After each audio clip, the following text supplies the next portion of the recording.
is the second in a series of 2 videos on the rule of 4. And as we mentioned before, the 4 things in the rule of 4 are the expression of the equation, the situation, the graph, and the table. And today you're going to see more examples of different situations and where you would put it in the table, on the graph, and understanding a situation.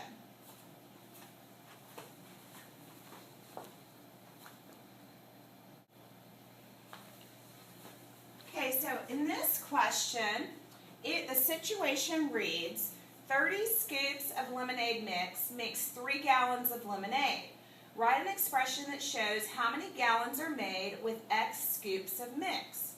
So what we've got here is we need to set it up. We've got X here and Y here.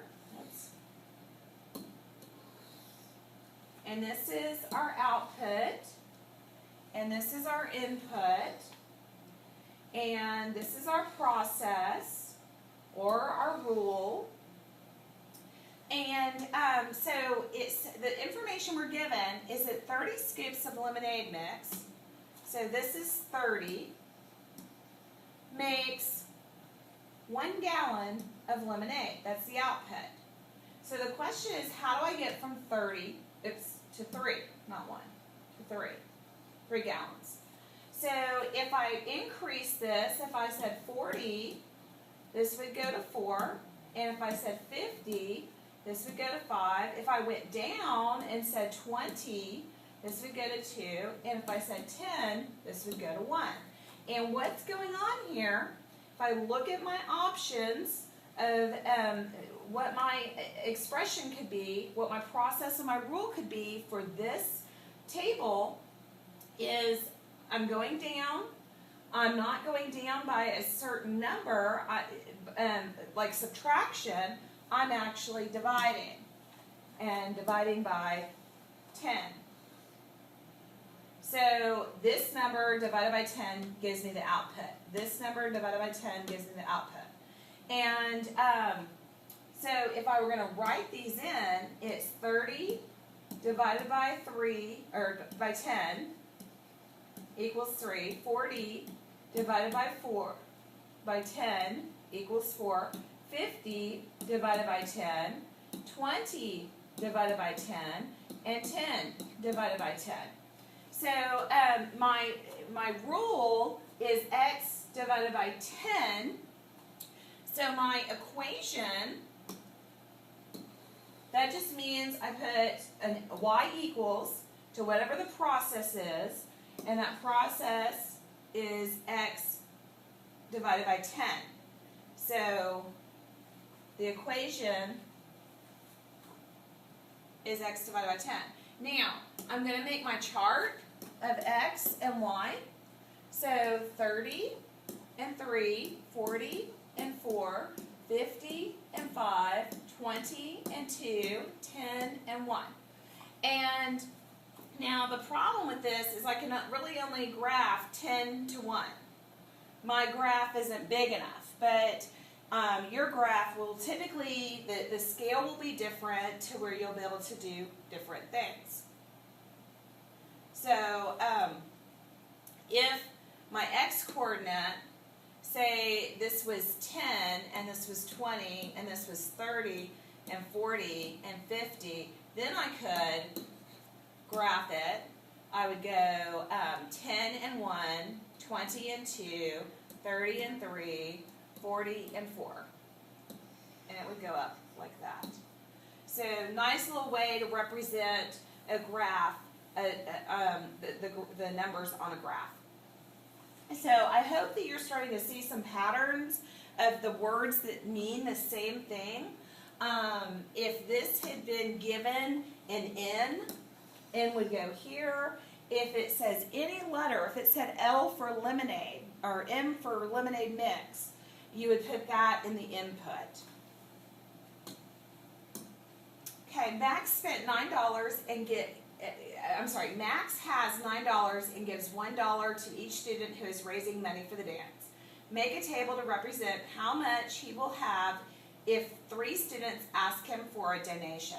So let's start labeling. So we've got X, and we have Y, and we have input and output. We have the rule, the process, and let's see. So 3 students is what you want to know about. So he starts with 9. So let's say he gives it to 1 student. Okay, that's what's going on. And he starts with 9 and he gives away 1. So that's 8. And then 2 and then 3. So he starts with 9, gives away 3, and that is 6. And starts with 9, gives away 2, and that is 7. And then 4, if he kept giving money to each student who asked, it would keep going down. So you have to ask, okay, so what is this process? Which one does that match up with? Well, they actually used in, and so this X becomes an N, and it's 9 minus N, right? And so that's this rule here, 9 minus N, and the equation, that's the expression, the equation is Y equals 9 minus N, and that is the equation because it has Y equals, okay? And to graph this, so I'm going to put it on my T-chart, X and Y, and 1 and 8, and 2 and 7, and 3 and 6, and 4 and 5.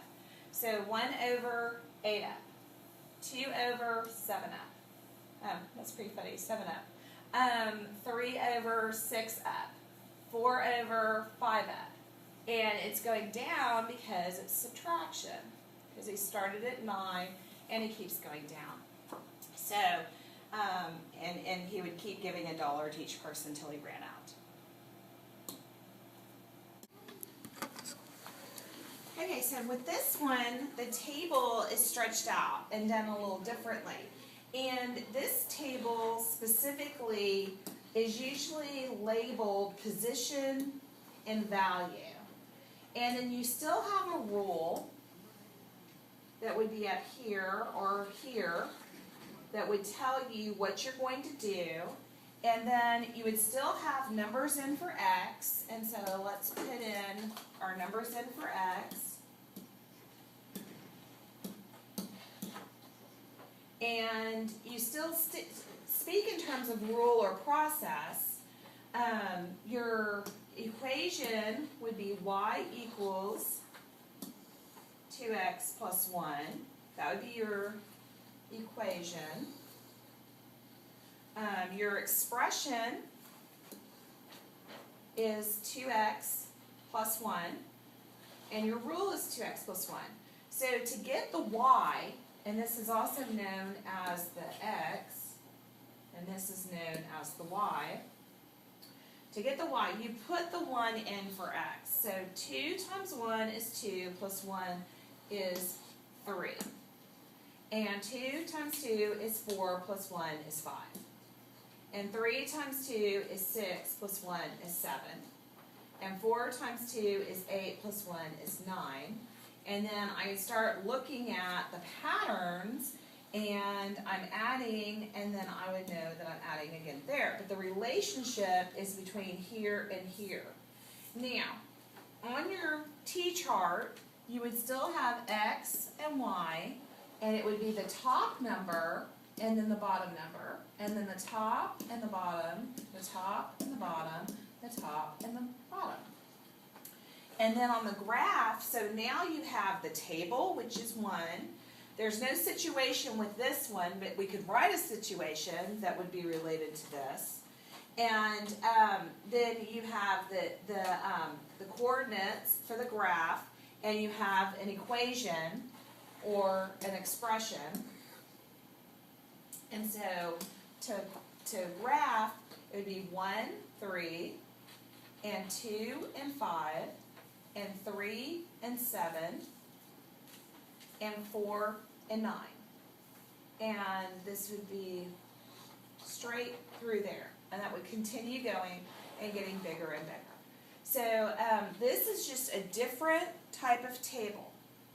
Now, the last slide on this video is a problem, and I want you to take and draw these 3 little like clouds on your paper, and you're going to turn this in for bonus points on your test. And you're going to take all of these words that we've gone over in these videos, and you're going to group them, the things that mean the same thing. Now, you may not use all of them, but the ones that, and I'll get you started. So find the words that you would also use for input, and find the words you would also use for why, and find the words that you would also use for process, and fill those in, and then show this to your teacher and turn it in with your test on Friday, and you'll get extra credit for this, so for doing it correctly. So make sure and group those words together, like meanings, the things that you would see that could go either way, that the terms would be the same.